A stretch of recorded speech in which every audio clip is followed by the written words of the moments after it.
located and what they're known for in the big cities. So first, let's go over some of the signs. 北、南、西、東. So 北、南、西 is the west, 東 is the east. North, south, west, east. 北、南、西、東. 北、南、西、東. And when you put it all together, we read it as 東西南北, 東西南北. So if you want to say northwest, you will put this one first, and then you put this kanji. So 北西, 北西, you read it differently because kanji have two ways to read it. 北、西, we don't say that. 北西, that's how you say it. But all you need to know for now is 北、南、西、東. Okay, so this is the map of Japan, and what we're going to talk about is we're going to talk about the main islands. So this one, this one, this one, this one, and this one are the where you're going to write down the main island, and then the rest of it are big cities in Japan. So let's start with the islands. So Hokkaido, Hokkaido, Honshu is this big one right here. Hokkaido, Honshu, and then Shikoku, 1, 2, 3, 4. So you can guess this is 4 prefectures in Shikoku. And then Kyushu, as you can see Q in it, so 9 prefectures in Kyushu. And we have Okinawa. Okinawa is super south of Japan that it's not going to fit in the map usually, so they put the line and then try to fit in Okinawa within this kind of map always. So once again, Hokkaido, Hokkaido. Hoku means north, so Hokkaido. Honshu, mainland, Honshu. Shikoku, 4 prefecture, and then Kyushu, 9 prefecture, and then you have Okinawa. Okay, so there are 47 prefectures in Japan. We're not going to go over all 47 of them, but back in the day during Edo era, Japan was really isolated country. So even within Japan, it was really isolated. So all these prefectures were kind of like a country back then. So therefore, a lot of different regions of Japan have different dialogues, different culture, different personality almost to identify who they are. And that's why they have a TV show, Himitsu no Kenminsho. Himitsu no Kenminsho means that different prefecture people usually don't know a detail or depth culture about different prefectures. So what they have in the TV show is they're trying to reveal the different culture, tradition, or unique things about different prefectures, and then they are showing into the that TV show is showing on the rest of the Japan too, that people are like, oh, I didn't know, that's interesting, kind of like that. But yeah, even though different dialects are spoken in Japan, if you are studying desmasu, what we are learning in class, everyone in Japan understand desmasu form. But they just sometimes prefer to use their own dialogues to, I don't know, it's feel more comfortable to them. So if you go to different region of Japan, they might be speaking in different dialogues, but still, if you were able to learn desmasu form, which is the formal form, they should be able to understand you just fine. Okay, so let's start with the north. Sapporo, so where are you gonna fit in? Fill in right here. I have the end of it. I have a screenshot of everything filled in, so don't stress out too much, but this is where you're gonna put it in. So Hokkaido was the island, and then the city right here is a Sapporo. So what is Sapporo is known for? Known for a north traditional a clock tower and also statue. Clark statue, Professor Clark was pretty known professor that talked about boys be ambitious. And also they have Yubari Melon. Yubari Melon is not, it's really unique melon that is known in Sapporo. When I went there with my husband, we tried it. It tastes so good, but it's pretty expensive. So all these items I hyperlinked all the information. If you want to know more about it, you will just research more on your own. So I will share the links and stuff on the PowerPoint. Their ramen is really well known soul food in Japan that was imported from China, but different regions of Japan are known for different flavors of ramen. For instance, Sapporo miso ramen. Miso ramen is really well known in Sapporo. So if you really want to try authentic miso ramen, then you should go to Sapporo so you can try the authentic miso ramen. And also they're known for a kaisen don. Because they are north part of Japan, all year long, you can eat the fresh seafood stuff in Sapporo. And they have a lot of a bowl with a lot of seafood in it anywhere you go in Sapporo. Highly recommend. It's really tasty and it's cheaper compared to the rest of Japan. It's fresh and then cheap to get and it's super delicious. Highly recommend. And they have pretty flower field. Let's go to the next one, Sendai. So where is the Sendai? Sendai is right here. If you ever watch the anime Haikyuu, Haikyuu is in Miyagi Prefecture. Sendai is the main city in Miyagi, and Miyagi is known for beef tongue. Gyutan is what they are known for. And also the soldier like Date Masamune. Date Masamune is a well-known soldier back in a Sengoku Jidai. So if you ever play a video games or something involving Sengoku Jidai, Sengoku era of Japan, you might ever seen the guy with that one-eyed patched or something like that. That is represented on Date Masamune, one of the strongest soldier back then. And then that soldier probably have a moon-looking warrior headband thing that is pretty well-known representation of Date Masamune. He got diseases when he was really young, and because of that, he always wore eye patches. But he was one of the well-known, strongest samurai soldier back in end of Sengoku Jidai to Edo era. So next, Tokyo. And I asked you guys, I asked the class, students, where is the Tokyo, right? I said 1, 2, 3, 4, 5. And then some of you said 1, even though I said this is Hokkaido. Some of you said 4, this is Shikoku. Actually, where the Tokyo is, you gotta know where the Tokyo is, right? Where you guys gonna go. Tokyo is right there. This is the old map that they have. So this one right there is right next to a Tokyo Tower right there. But this is where the Tokyo is. So what is the Tokyo known for? Of course, a really modern city. There's a lot of electric town and all that. But they're known for Tokyo Skytree, one of the tallest tower in Asia. I think is still up in the day that I'm talking right now. Is the tallest tower in Asia, Tokyo Skytree. So if you go to Japan, if you go to Tokyo, probably you will see this huge, really tall tower, which is Tokyo Skytree. And they have a Tokyo Tower. Before Tokyo Skytree was built, Tokyo Tower was the one of the tallest building in Japan. However, this is like 1/3 or less than 1/3 of the size of Tokyo Skytree now. But it's still really pretty, and they have a lot of events going on all year long. And this is the Rainbow Bridge, even though they sometimes light up in rainbow, I don't know, but I don't think mostly they're not in rainbow, but people call Rainbow Bridge. And they have a Tokyo Station. How pretty is that? So underneath the Tokyo Station, there are a lot of shopping center that you can go to, and you can get the souvenir, because souvenir in Japan are big. Anywhere you go, different area of Japan, you will be able to get this souvenir, because that's their culture. If you go certain area of Japan, certain places, you gotta get the souvenir and then give to your neighbors, co-workers, friends. That's what Japanese people do.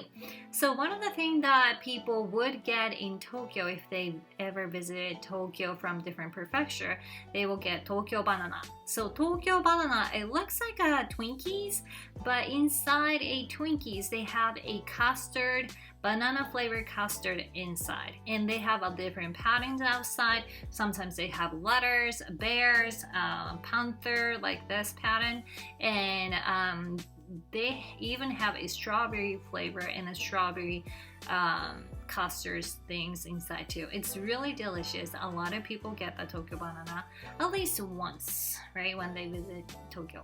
And they also have traditional souvenir. They call it hiyoko. What this is that they have a red bean inside, and it's kind of like a manju, if you know what the manju is. But it's really cute.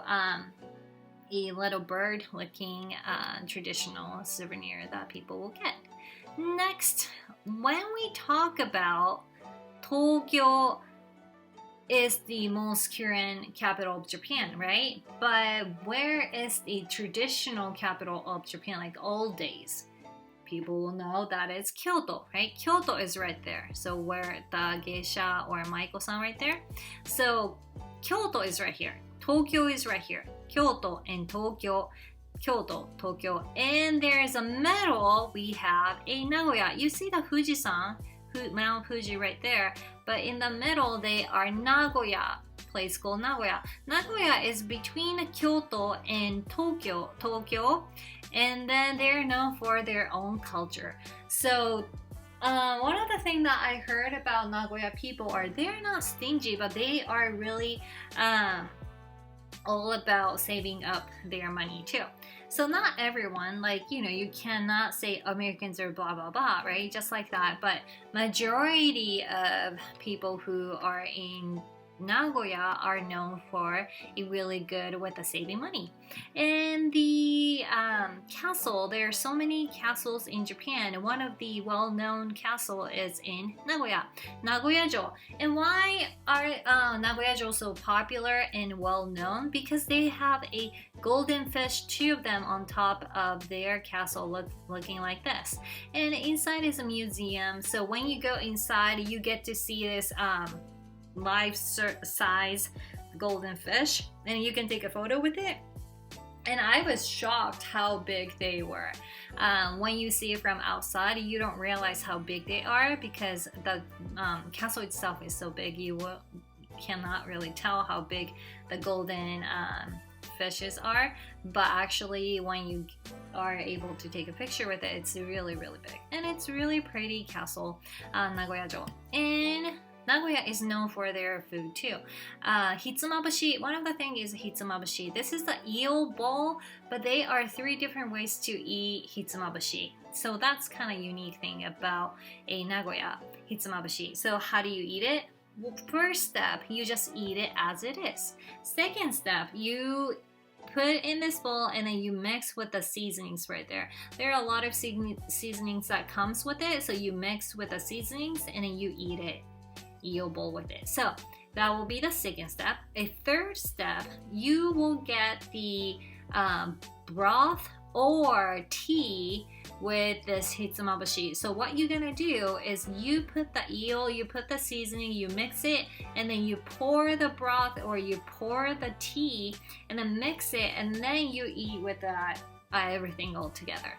So it's kind of, we call it ochazuke almost, but it's kind of like that. You mix the eel and then seasonings and with the soup or tea, mix it all together. It tastes really good. So there are 3 ways to eat hitsumabushi. 1, just as it is in the eel. Second, you mix with the seasonings. And then the third, you pour broth or tea to eat everything all together. It's all so delicious. And next step, tebasaki. It's a chicken wings. It's like sweet and sour sauce is the most popular one probably, but Nagoya is known for a chicken wings. And other thing that Nagoya is known for is that red beans. So red beans, they love red beans. They eat everything with the red beans. And also they're known for, like I said, they're really good with saving money. Their breakfast is so pricely well. So what does that mean? Like if you go to Nagoya and trying to eat breakfast, you get the bread, you get the red bean, you get the boiled egg, and then you get the coffee for like $3, which is really cheap price. And it's great that you get to have everything for only $3. So highly recommend, if you ever visit Nagoya, you gotta get those really delicious breakfast for a really reasonable price. And next up, it's kind of like a Starbucks of Japan. Komeda. Komeda is a coffee shop, but they have in all over Japan right now. But they used to just have in Nagoya.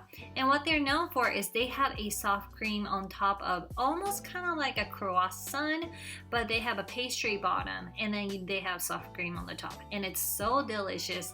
And people usually eat in the breakfast, I think, in Nagoya. And next stop, so we talked about how we have a Tokyo, Kyoto, and Nagoya. So let's go to Kyoto, a traditional capital of Japan. So when I brought my students, we really wanted to go to Fushimi Inari because that shrine is one of the most well-known shrine that foreigners visit, right? So we gotta go and see what it's about. So you will see this Torii Gate all over the mountain of Fushimi Inari. So I think it was like, I want to say hour. I don't think it was 30 minutes up and back. I think it took us about like 1 hour, go up to the top and then came back. But up till the top of the mountain, all these gates are all of them along the street. So you will see just walking by, and then you will see all these pretty gate go through the mountain. So that's a Fushimi Inari shrine. And then they are Kiyomizu-dera. Kiyomizu-dera is one of the well-known temple in Kyoto, and their scenery are so pretty. So if you go visit in summer, you will see really green, pretty scenery. If you go in the fall, you will see changing color in leaf. Like probably right now will be really red, that you can see really pretty scenery from that area right there. Sometimes they are rebuilding, refurnishing some of the old wood. So the time that we went, they were still constructing this area of Kiyomizu-dera, but it's still worth it to go see the scenery outside of the temple too, so highly recommended. And then also they are Kinkakuji. Kinkakuji is a golden temple, and there are Ginkakuji. Gin means silver and Kin means gold. So you go Kinkakuji, everything made in gold, so Ginkakuji have to be made everything in silver, right? The answer is actually no. I don't know, because they ran out of people. Some people say that they halfway they're constructing, they ran out of money, but none of the parts of silver temple is a silver. Everything is made of wood. But golden temple, everything is made of gold, which is really pretty, a popular tourist spot. And of course, Kyoto is known for the matcha. So if you say matcha, you gotta go to Kyoto. Kyoto have a traditional, well-flavored matcha all over the town. So you can get the traditional bitter green tea, and also you can go to cafe and get the really cute parfait or ice cream or those, but all of them taste so good. Matcha, you gotta go to Kyoto. And souvenir, they are known triangle looking mochi, and they have a red bean, they have custard, chocolate, everything, different flavors, but they call it yatsuhashi. It's a really thin mochi that tastes really good. The outside mochi have different flavors too, like matcha, strawberry, banana, like all different kinds. And they call it yatsuhashi. Nama yatsuhashi might be the label that you can't find. Next up, Maiko-san. So geisha, you might be a little bit more familiar with, but if you go visit Kyoto, and if you see Maiko-san in the street, you go, that's not real. Because a lot of tourists, they can dress up as a geisha and then they walk around the city. The real geisha, real Maiko, they do not walk around the city like tourists do. They're super busy. If you see them riding taxi or going somewhere really, in a hurry or something, that person might be a real Maiko-san or geisha-san, but usually what you see in the city are the tourists, especially if they are taking photo by other people. Maybe there are tourists, right? So where can you meet the real geisha or Maiko-san? Like I said, if they are in taxi or if they are from the certain traditional houses or restaurant and they are on the way to get to somewhere, or you can see them at the show that they have a certain time or certain location, you might able to meet the real geisha-san, but usually they are so rare to see in the city, so be careful on that. Next stop is Nara. So you have a Kyoto right here, you have a Tokyo, and then you have a Nagoya right there, and this is where the Nara is at. Nagoya right here, and then Nara. Nara, can you see the little Buddha right there? So that's what the Nara prefecture is known for. So Nara has the largest Buddha statue in Japan. Look how small the people are. Do you see the size of the people? This is how big the temple is. Do you see the people cleaning up the Buddha-san right there? This is how big the Buddha is. And they're also known for deers all over the city. So if you are trying to ever feed the deer, they might come aggressive towards you. One of the students who wanted to feed the deer was chased by so many deers at once. So be careful when you try to feed them. Okay, and they are on the street. They will walk around the city. It's kind of like they own the city more than people in Nara, which is kind of interesting.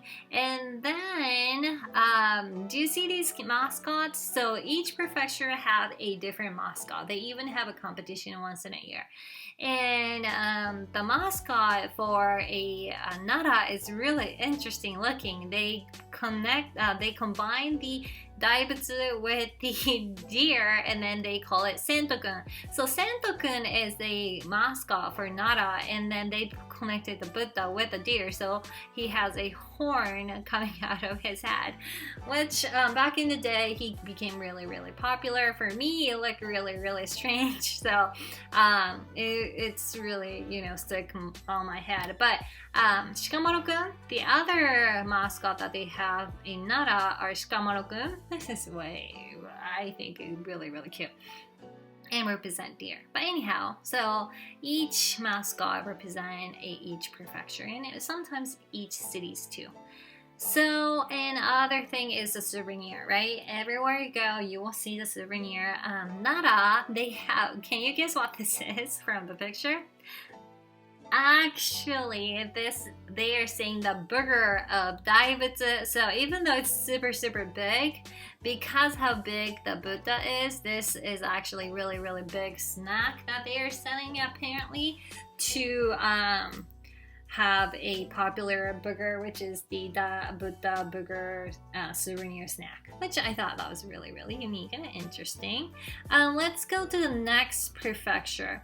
So you had a Nara right here. Right next to it, there's another dot. All these Kyoto, Nara, Osaka are close to each other. And right next to it, right here, what you're gonna put is Osaka.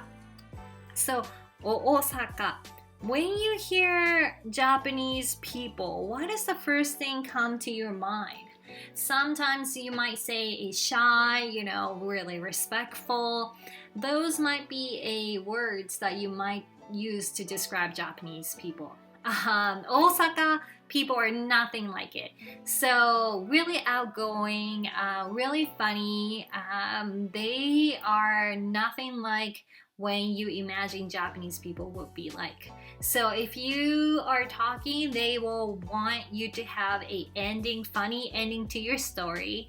They will come to you really close and they will be really overly friendly. Most of them are. So it's really unique city. They are known for the soul food like takoyaki and okonomiyaki.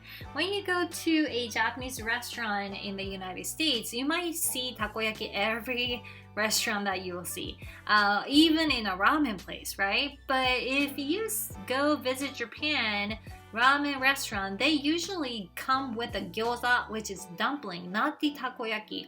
Takoyaki is usually itself, or at the izakaya yakitori place, you might see takoyaki, but they don't usually go along together. Takoyaki and okonomiyaki, maybe they do, but takoyaki is it's like a pancake circle roll that they have a octopus inside. And then they have okonomiyaki. Okonomiyaki is a pancake. They have a shredded cabbage, and sometimes they have pork. Sometimes they put mentaiko, depends on the flavors, but they have sauce on the top. And it's really, really good. I love okonomiyaki and takoyaki. They have so many street food.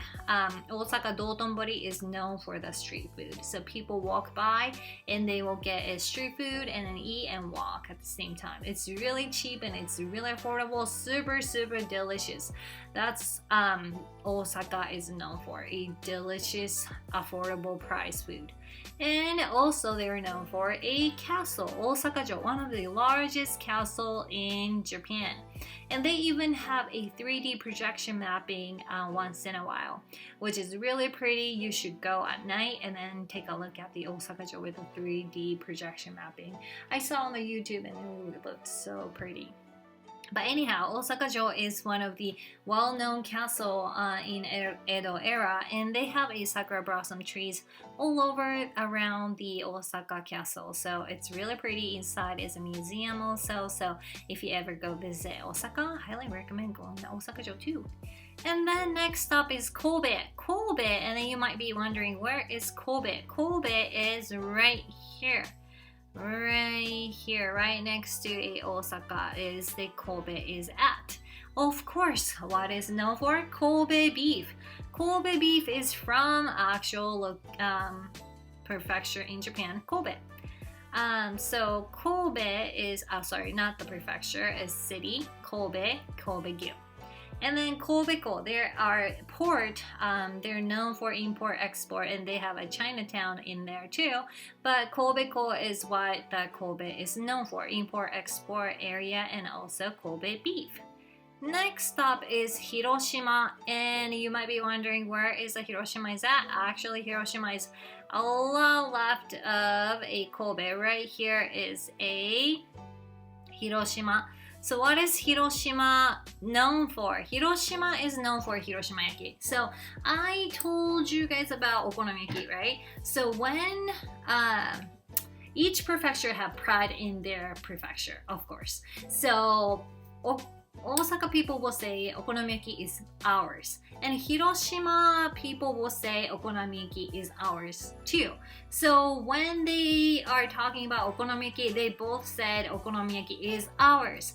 But when you look at the overall of Japan in a big whole, a lot of people recognize Hiroshima okonomiyaki as Hiroshima-yaki. What is the difference between a Osaka okonomiyaki and a Hiroshima okonomiyaki, which is Hiroshima-yaki, is that they put the yakisoba, they put the noodle inside of okonomiyaki. So that is the difference between the Osaka okonomiyaki and a Hiroshima-yaki. If you see that yakisoba noodle inside, you call it Hiroshima-yaki. But people in Hiroshima will say, no, that's okonomiyaki. So be careful.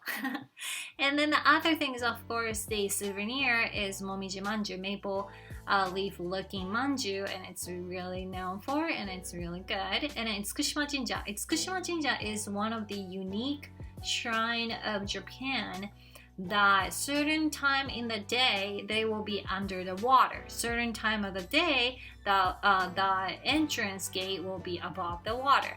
The main shrine itself is always above the water, but the entrance gate, torii, will be under the water certain time of the day and not under the water and not above the water certain times a day. When I visited there, it was a time Hikishio, so I was able to walk along, and this torii is actually really big. I don't know if you can tell, but it's really big gate that they have for this shrine. And it's really cool that thousands of years ago they calculated that certain area of this gate will be underwater and a certain area of the shrine won't be under the water. So it's really unique shrine that I highly recommend going visiting there. And on the same island, they have a lot of deers too. If you're interested, you should go check it out. And then also they are known for, of course, sadly, the atomic bomb building, and then they also have a museum. So when I first visited there, there's no words to describe how I felt when I first saw this building. They kept it as it is. I think nowadays they are trying to retain some of the buildings and rebuild a little bit of area to reserve it, but most of the part of this building is kept it as it is at the time that Japan was hit on the atomic bomb. And they are some of the description pictures, and they are a museum that still keeps a lot of things from the day the atomic bomb happened. And it's just the atmosphere that you feel when you visit that place is nothing you can describe in the words. It's just really heavy air, and it's really you can't really describe as it's sad. It's just the atmosphere itself. If you ever visit there, you will know. But they also have a area that showcase that crane from all over the world. A lot of people follow the peaceful crane, and they present all that in a showcase little panel that with the letters and everything. So that's close by too. So if you ever wanted to see what it's like, you might want to, but I don't know if I would want to go there again because of how I felt when I visited the last time. But it's really memorial places. They have a fire that never burned down. They kept it going. One of the area with the fire throughout the year. The fire that never dies are nearby too. Okay. So, next up, Fukuoka. So, you might be wondering, where's Fukuoka? Fukuoka is right here, one of the Kyushu island. They have Fukuoka right here. So, what is Fukuoka and what is known for? Fukuoka is known for tonkotsu ramen. So, we talked about miso ramen in Sapporo, right? Sapporo miso ramen. Tonkotsu, which is the pork broth and a super thick one. They are in Fukuoka. Tonkotsu ramen is known in Fukuoka. Really thick pork broth. It's also delicious in tonkotsu ramen. I actually never visited Fukuoka or any prefectures in Kyushu. I really love to go. And everywhere else that we talked about so far, I visited, but not Fukuoka. And they have a all-together gyoza. And like I said, ramen place, what you should get together is gyoza. Gyoza and ramen is always like a combo that you get at the ramen restaurant. Not the takoyaki though, but you can get it in the United States, which is okay. Those are good too. And they also have a sleeping Buddha. So this Buddha is pretty big too, but this one is sleeping Buddha that they are known for. And also Fukuoka is known for mentaiko. Mentaiko is marinated in spice It's a little bit spicy spice that they put a fish egg marinated with it. It's really good. You still can get it in Japanese market in the States too, but it's really pricey. I really want to try the real Fukuoka version of mentaiko, but mentaiko are really good. Last but not least is Okinawa. So Okinawa Island is really south of the rest of Japan. The weather is kind of like Hawaii year long. And then we're going to talk about the main city of Okinawa. It's called Naha. So Naha is a main city of Okinawa, and they have a Shurijo. Shurijo burned down a lot of parts last year.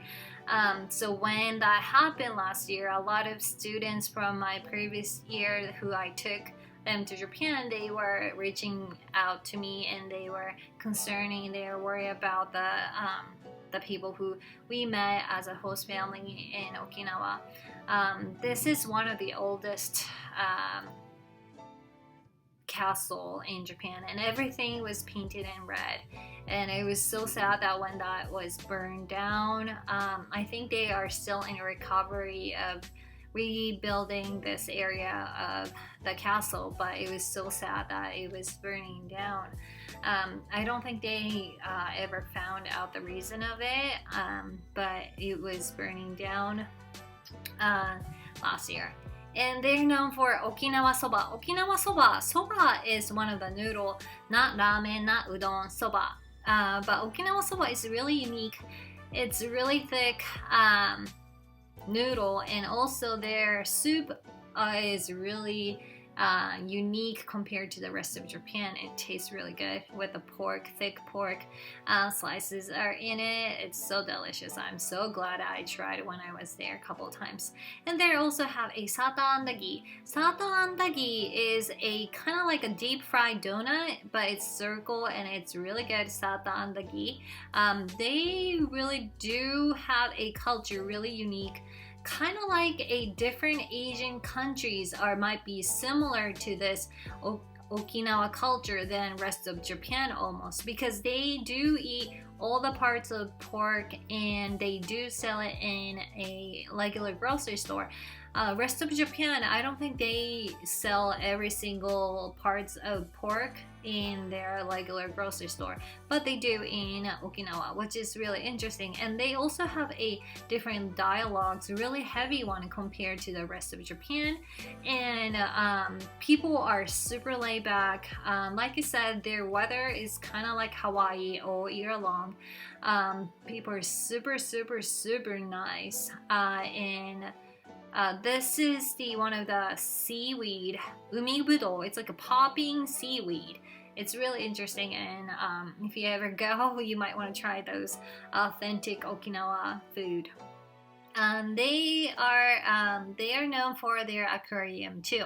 Shiraumi Suizokan. Shiraumi Suizokan is one of the biggest tank that they have in Japan. Look how big their sharks are. So that's what they are known for in Okinawa. And also Blue Seal ice cream.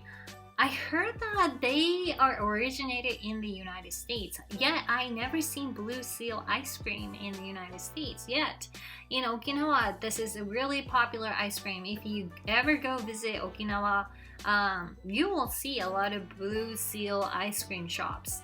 And Okinawa is a really unique island where when I visited there, I felt like the culture and then all the atmosphere felt like half Japan and half America, because you see the American snacks and stuff. Everyone ride the carts. Rest of Japan, everyone rides a train or bicycle. Not many people ride cars. However, in Okinawa, a lot of people ride cars. So my host families were driving cars all over the Okinawa, and they also have monorail, but still cars seem like they main transportation was car more than anything else, which was really unique. And one thing it's unique about Okinawa people is that they are surrounded by all the ocean. When you hear Hawaii people, there are a lot of them do surf and stuff, right? And then swim. People in Okinawa, they do not swim. They do not like to go into the water. So what they do instead is they do barbecue on the beach side, but they do not go into swim or surf, hardly ever do that. I thought that was a really interesting fact about Okinawa people. And when they do go in, they will wear like long t-shirt or long pants or half pants. And then they wear clothes and go in. They do not wear a bikini and go into the ocean, which I thought that was really, really interesting. Okay, so I will show you the pictures and then you will tell me which area those are from. Okay, so where is this from? Beef equals Kobe beef. Good. Where is this from? Hiroshima. Good. Where is this from? Good. This is a mentaiko, which is Fukuoka. This one, tonkotsu ramen, pork heavy thick soup is from Fukuoka, and this is the miso ramen. Miso ramen is from Hokkaido. Sapporo is Sapporo miso ramen is what they're known for. Next up, the clock tower is from Sapporo. Well done, Sapporo. And then beef tongue. If you ever want to eat authentic, really good beef tongue, then you should go to Sendai. Sendai is what they are known for. What about this one? Twinkie looking, but this is from Tokyo banana. And pretty ocean is from Naha, Okinawa. Okinawa is what if you want to see really pretty, beautiful ocean, then you should go to Naha, Okinawa. What about takoyaki? Where is that from? This is from Osaka. And where is this from? This is from Kyoto. And this is from Buddha, largest Buddha in Japan, which is Nara. And then tallest tower in Japan, we said Tokyo Skytree. And then laying down Buddha is from Fukuoka. What about chicken wings? Where are they known for? They're known in Nagoya. Good. And then Sentokun is from Nara. Good. What about Fushimi Inari? Fushimi Inari is from Kyoto. 3D projection mapping is from Osaka. And also Komeda, the kind of like a Starbucks of Japan, is Nagoya. That's what they're known for. So I hope you guys enjoy this video, and I will see you guys in class, or I will see you guys on next video. Sayonara!